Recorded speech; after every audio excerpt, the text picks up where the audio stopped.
Hello hackers, welcome to hack with Prince channel and आज है ethical hacking series का day 12। पिछली कुछ वीडियोस में हमने रिकॉनेसेंस को डिटेल में समझा था। उसके बाद में हमने एनमैप और नेसेस जैसे टूल का यूज़ करके स्कैनिंग परफॉर्म की थी। देन हमने ओपन पोर्ट्स एंड वल्नरेबिलिटीज़ को फाइंड किया था और उस वल्नरेबिलिटीज़ के अकॉर्डिंग हमने एक्सप्लॉइट्स को भी ढूंढना आपको सिखाया था। और आज के इस वीडियो से हम एक्सप्लॉइटेशन सीरीज़ में एंटर कर रहे हैं और इस वीडियो में मैं आपको रिवर्स शेल और बाइंड शेल में डिफरेंट बताऊंगा, साथ ही साथ मैं इसका प्रैक्टिकल भी बताऊंगा। वीडियो को स्टार्ट करते हैं बिना किसी देरी के। तो सबसे पहले हम ये जान लेते हैं रिवर्स शेल और बाइंड शेल होता क्या है। एग्जांपल के लिए ये हमारा अटैकर मशीन हो गया और ये हमारा टारगेट सर्वर हो गया। तो बाइंड शेल क्या होता है? अटैकर सबसे पहले टारगेट सर्वर में एक एक्सप्लॉइट के जरिए एक पोर्ट को ओपन कर लेता है। देन अटैकर जब मन करे उस टारगेट सिस्टम से कनेक्ट हो जाता है। देन उसके बाद में यहाँ पे आप रिवर्स शेल का एग्जांपल देख सकते हैं। रिवर्स शेल में क्या होता है? अटैकर मशीन जो होती है वो टारगेट सिस्टम में एक लिसनर ऑन कर देता है। एग्जांपल के थ्रू अगर हम समझें तो बाइंड शेल क्या होता है? बाइंड शेल में क्या होता है? अटैकर टारगेट से कनेक्ट होता है और रिवर्स शेल में टारगेट सर्वर अटैकर से कनेक्ट होता है। That's it. अब आगे बढ़ते हैं थोड़ा और इसको डिटेल्स में देखते हैं, इसके फीचर्स क्या होते हैं। यहाँ पे मैंने फीचर्स बाइंड शेल और रिवर्स शेल का यूज़ करके एक टेबल बनाई है। यहाँ पे जो सबसे पहले कनेक्शन इनिशिएशन, तो बाइंड शेल में क्या होता है? Attacker connects to a listening ports on the target. Attacker क्या करता है? टारगेट से कनेक्ट होता है एक पोर्ट के जरिए। देन रिवर्स शेल में क्या होता है? Target machine initiate a connection back to the attacker. जैसा कि मैंने आपको यहाँ पे बताया कि टारगेट मशीन क्या होता है रिवर्स शेल में? अटैकर से कनेक्ट होता है। देन यहाँ पे अगर हम देखें लिसनर लोकेशन, तो listeners runs on the target machine. हमारा जो टारगेट सर्वर होगा उसमें लिसनर इनेबल होगा। देन उसके बाद में रिवर्स शेल में क्या होता है? Listener runs on the attacker machine. Example के लिए मैं अगर अटैकर हूँ तो मैंने क्या किया है? टारगेट सर्वर में कुछ एक्सप्लॉइट्स को यूज़ करके उसको रन करवा के उससे कनेक्शन मैंने बैक लिया है और यहाँ पे मैंने अपना लिसनर जो है ऑन कर रखा है कि जैसे ही टारगेट मशीन हमारे पोर्ट नंबर से कनेक्ट होगा ऑटोमेटिकली मुझे शेल एक्सेस मिल जाएगा। इसके अगर कॉमन यूजेस केसेस देखें हम, often use to persistent and direct control, इसका यूज़ करते हैं हम बैकडोर वगैरह क्रिएट करने के लिए, एक स्टेबल कनेक्शन को बिल्ड करने के लिए। और जो रिवर्स शेल क्या होता है? Commonly used for initial access and bypassing firewall.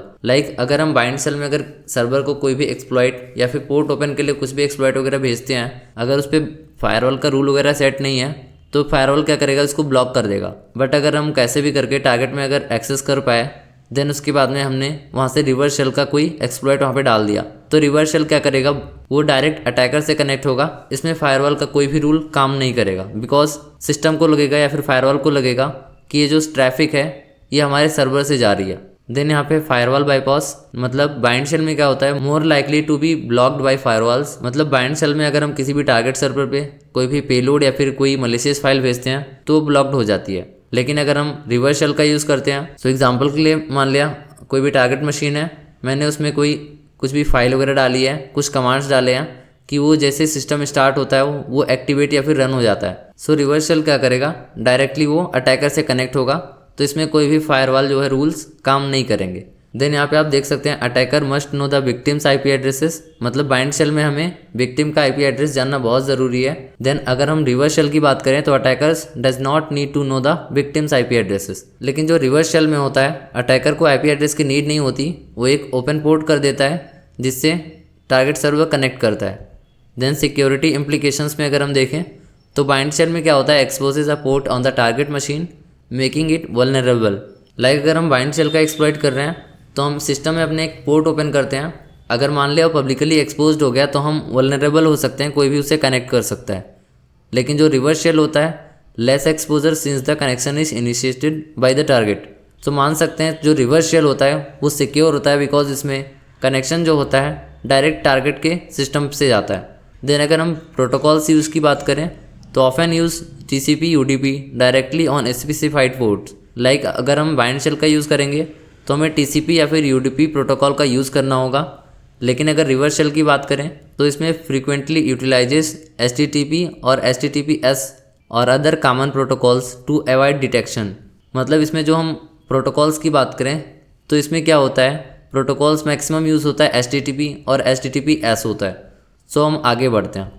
Payloads होते हैं दो टाइप के, जिसमें स्टेजलेस और स्टेज्ड पेलोड आते हैं। तो सबसे पहले जान लेते हैं पेलोड क्या होता है। यहाँ पे लिखा है stageless.exe। ये एग्जीक्यूटेबल फाइल जो है अटैकर ने बना के एक सर्वर में भेजा है जिससे क्या होता है, अटैकर को रिवर्स कनेक्शन मिल जाता है। लाइक जो एक पेलोड होता है, इसको अगर हम सिंपल भाषा में समझें तो इसमें कुछ मलिशियस कोड्स होते हैं जो सर्वर में जाते ही वहाँ पे एग्जीक्यूट हो जाते हैं, जिससे अटैकर को कनेक्शन मिल जाता है। सो सबसे पहले हम बात करते हैं स्टेजलेस पेलोड। सो इसमें जो अटैकर होता है, टारगेट सर्वर में एक एग्जीक्यूटेबल फाइल भेजता है। लाइक उसमें कुछ कमांड्स हो सकते हैं या फिर इसका कोई स्क्रिप्ट हो सकता है कि सर्वर में जाने के बाद में ये पोर्ट्स ओपन कर देना है, जिससे अटैकर उससे कनेक्ट कर पाए। देन अगर हम स्टेजलेस पेलोड की बात करें तो अटैकर होता है, उसके पास कोई भी C2 सर्वर होता है, लाइक उसने कोई भी सर्वर क्रिएट कर दिया। देन उसके बाद में ये एक ड्रॉपर भेजता है, लाइक एक बहुत छोटी सी फाइल होगी। उसके बाद में विक्टिम में वो ड्रॉपर जाते ही जैसे ही एग्जीक्यूट होता है तो वो क्या करता है, इंजेक्टेड फाइल्स को या फिर पेलोड्स को डाउनलोड करता है, देन एग्जीक्यूट करता है। उसके बाद में अटैकर को एक रिवर्सल इस्टेब्लिश कनेक्शन मिल जाता है। सो आई होप आपको स्टेजलेस और स्टेज्ड पेलोड में डिफरेंस समझ में आ गया होगा। सो अब आगे बढ़ते हैं। सो यहाँ पे मैंने कुछ डिफरेंस को क्लियरली एक्सप्लेन किया है एक टेबल की मदद से, जिसमें मैंने फीचर, स्टेज्ड पेलोड और स्टेजलेस पेलोड में डिफरेंस को मैंने डिटेल में समझाया है। सो एग्जांपल के लिए यहाँ पे हम अगर इसकी डेफिनेशन को समझें, so composed of multiple parts including a stager and the final payload. Like जो स्टेज पेलोड होता है, इसमें क्या होता है, एक मल्टीपल पार्ट्स में मतलब लाइक सर्वर में अटैकर एक ड्रॉपर फाइल भेजता है, देन उसके बाद में वो स्टेज में डिवाइड होके एक एक रिसोर्सेज को डाउनलोड करता है कि वो सिस्टम को एक्सप्लॉइट कर पाए। देन उसके बाद में जो स्टेजलेस पेलोड होता है, a self contained package that includes everything needed to execute. मतलब इसमें एक सिंगल फाइल होती है जो कि एग्जीक्यूटेबल होती है। जैसे में सर्वर में हम डालते हैं इसको, डायरेक्टली वो सिंगल फाइल पोर्ट या फिर कुछ भी अटैकर को जिस चीज़ की नीड होती है वो ओपन कर देता है। देन अगर हम एग्जीक्यूशन प्रोसेस की बात करें, requires a initial stager to connect and download the final payload. मतलब इसको एक इनिशियल स्टेज चाहिए होता है जिससे मतलब वो टारगेट सिस्टम में एक फाइनल पेलोड को डाउनलोड करके उसको कनेक्ट कर पाए। लेकिन जो स्टेजलेस पेलोड होता है, इसमें executes in a single step without needing to download additional components. मतलब इसमें एक सिंगल फाइल होती है, वही मतलब टारगेट सिस्टम में पोर्ट वगैरह ओपन कर देती है, इसमें कुछ भी एडिशनल रिसोर्सेज को डाउनलोड नहीं करना पड़ता है। अगर हम फाइल साइज की बात करें तो generally smaller due to the separation of stages. मतलब जो स्टेज्ड पेलोड होते हैं, इसमें हम सबसे पहले विक्टिम या फिर टारगेट सिस्टम पे एक ड्रॉपर भेजते हैं, वो कुछ बाइट्स में हो सकती है या फिर KB में हो सकती है।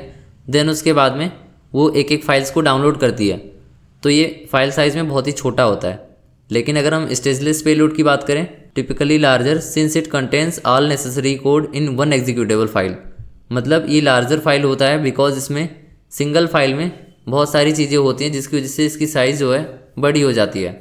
देन अगर हम कॉम्प्लेक्सिटी की बात करें तो स्टेज पेलोड जो होता है more complex due to multiple components and stages. So जो स्टेज पेलोड होता है इसमें बहुत ही कॉम्प्लेक्स होता है बिकॉज इसमें कुछ अटैकर अपने अकॉर्डिंग स्टेज को उसमें कोड करता है, जिससे इसकी कॉम्प्लेक्सिटी बहुत ही ज़्यादा बढ़ जाती है। मतलब एक एक स्टेज जो है डिसाइड करता है कि एग्जांपल के लिए अगर हम समझें तो अटैकर मान लिया ड्रॉपर भेजता है, उसमें कुछ रिक्वायरमेंट्स डाउनलोड करवाता है, देन अपना पेलोड डाउनलोड करवाता है, देन उसके बाद में एग्जीक्यूशन प्रोसेस को इनिशिएट करता है। तो ये इसमें क्या होता है, कॉम्प्लेक्सिटी बढ़ जाती है क्योंकि इसमें कंपोनेंट्स स्टेजेस में डिवाइड होते हैं। लेकिन अगर हम बात करें वहीं हम स्टेजलेस पेलोड की, simpler as it is a single executable with all functionality embedded. So example के लिए अगर हम इसको हम समझें, सो जो हमारा स्टेजलेस पेलोड होता है इसमें एक सिंगल फाइल होती है, तो इसमें कॉम्प्लेक्सिटी बहुत ही कम होती है। एक सिंगल फाइल हमने टारगेट सिस्टम में भेजा, देन उसको एग्जीक्यूट करवा के अपना पोर्ट जो भी हमें ओपन कर लिया। देन अगर हम बात करें नेटवर्क डिपेंडेंसी की, needs network connectivity for the stager to retrieve the final payload. मतलब इसमें नेटवर्क कनेक्टिविटी चाहिए होती कुछ रिसोर्सेज या फिर पेलोड्स को डाउनलोड करने के लिए। लेकिन अगर स्टेजलेस पेलोड की बात करें, can operate independently once executed as it does not require additional downloads. मतलब ये सिंगल फाइल में सारी चीज़ें होती हैं, इसलिए इसमें डाउनलोड्स की नीड नहीं होती है। सो इसमें नेटवर्क डिपेंडेंसी नहीं होती है। सो लास्ट हमारा जो है स्टील्थ एंड डिटेक्शन। तो इसमें क्या होता है, more detectable due to multiple network integrations and the presence of a stager. मतलब ये बहुत ही ज़्यादा डिटेक्टेबल होता है बिकॉज इसमें बहुत सारी प्रोसेस को अगर कोई भी ड्रॉपर रन करेगा तो एक सिस्टम या फिर विक्टिम को पता चल जाएगा कि हमारे सिस्टम में कौन सी अनयूजुअल एक्टिविटीज़ हो रही हैं। लेकिन अगर स्टेजलेस पेलोड की बात करें, generally stealthier as it minimises network interactions and execute directly. मतलब इसमें कोई भी नेटवर्क का यूज़ नहीं होता है, डायरेक्टली एग्जीक्यूट हो जाता है। तो इसमें डिटेक्शन बहुत ही कम होता है। सो आई होप आपको स्टेज्ड और स्टेजलेस पेलोड में डिफरेंस समझ में आ गया होगा। सो अब आगे बढ़ते हैं प्रैक्टिकल की तरफ, जिसमें मैं आपको डिफरेंस बताऊंगा कि पेलोड्स कैसे काम करते हैं और हम कैसे रिवर्स शेल और बाइंड शेल परफॉर्म कर सकते हैं। ऑलराइट, सो यहाँ पे मैं अपनी काली मशीन पे आ गया हूँ और यहाँ पे मैं विक्टिम के लिए मेटाएक्सप्लॉइटेबल मशीन को यूज़ करने वाला हूँ। तो जैसा कि मैं आपको सबसे पहले बाइंड शेल का एग्जाम्पल दिखाऊंगा, तो यहाँ पे अगर आप देख पाएंगे मैंने यहाँ पे मेटाएक्सप्लॉइटेबल मशीन में कुछ कमांड्स लिखे हैं जो कि नेटकैट का है। तो यहाँ पे NC लिखना है हमें, NV मैंने गलती से लिख दिया है। NC लिखने के बाद में हमने यहाँ पे कुछ NVLP दिया है। देन उसके बाद में हमने पोर्ट डिसाइड किया है। उसके बाद में -E जो कि एग्जीक्यूट करेगा /bin/bash को। जैसे मैं लिख के यहाँ पे एंटर करता हूँ तो मेटाएक्सप्लॉइटेबल में लिसनिंग स्टार्ट हो गई है। देन उसके बाद में हमें काली पे आना है, नेटकैट लिखना है, उसके बाद में -B मतलब डिटेल्स में इंफॉर्मेशन देगा, टारगेट मशीन की IP और पोर्ट नंबर देना है। जैसे मैं यहाँ पे लिख के एंटर करता हूँ मैं डायरेक्टली इस सिस्टम से कनेक्ट हो जाता हूँ जो कि मेटाएक्सप्लॉइटेबल का है। तो जैसे यहाँ पे अगर मैं LS लिख के चेक करता हूँ तो यहाँ पे आप देख सकते हैं इसके अंदर की जो भी फाइल्स यहाँ पे क्लियरली हमें दिख रही हैं। सो आई होप आपको बाइंड शेल समझ में आ गया होगा हम कैसे अटैकर मशीन से कनेक्ट होते हैं। सो अब बात करते हैं स्टेज्ड और स्टेजलेस पेलोड के बारे में। सो इस यहाँ पे सबसे पहले मैं बात करने वाला हूँ स्टेज्ड पेलोड की। सो इसके लिए मैं सर्च करता हूँ MSF Venom, देन उसके बाद में -L जो कि लिस्ट करेगा पेलोड। देन हमें क्या करना है, ग्रिप करना है। यहाँ पे मैं ग्रिप यूज़ करने वाला हूँ, ग्रिप करना है हमें, ग्रिप विंडोज़। देन उसके बाद में /मेटरप्रेटर। देन उसके बाद में हमें सर्च करना है reverse_TCP। सो जैसे कि यहाँ पे मैं कमांड लिख के एंटर करता हूँ देन हमें MSF Venom पेलोड्स की लिस्ट दे देगा। सो यहाँ पे अगर आप देख पाएंगे तो यहाँ पे एक लिख के आ रहा है विंडोज़, देन उसके बाद में मेटरप्रेटर, देन _TCP RC4। तो अगर इसको हम डिटेल में समझें तो ये विंडोज़ के लिए जो बना हुआ है पेलोड, ये उसके बाद में मेटरप्रेटर सेशन स्टार्ट करेगा, उसके बाद में रिवर्स TCP का कनेक्शन बिल्ड करेगा। तो ये एक स्टेज में काम कर रहा है। अगर हम स्टेजलेस पेलोड की बात करें, सो अगर हम यहाँ पे स्टेजलेस पेलोड की बात करें तो यहाँ पे मेटरप्रेटर के बाद में अंडरस्कोर लगा दे रहा हूँ, देन मैं सर्च करता हूँ तो ये विंडोज़ का _TCP जो कि रिवर्स कनेक्शन के लिए बनाया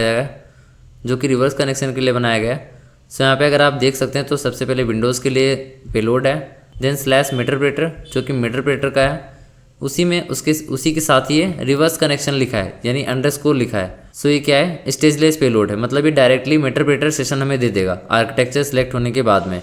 और वही अगर हम इसकी बात करें जो कि स्टेज पेलोड का था, तो ये मेटरप्रेटर का पहले सेशन गेन करता है, उसके बाद में रिवर्स TCP कनेक्शन के लिए सेशन बिल्ड करता है। तो आई होप आपको स्टेज्ड और स्टेजलेस पेलोड में डिफरेंस समझ में आ गया होगा। सो मिलते हैं नेक्स्ट वीडियो में, तब तक के लिए बाय बाय।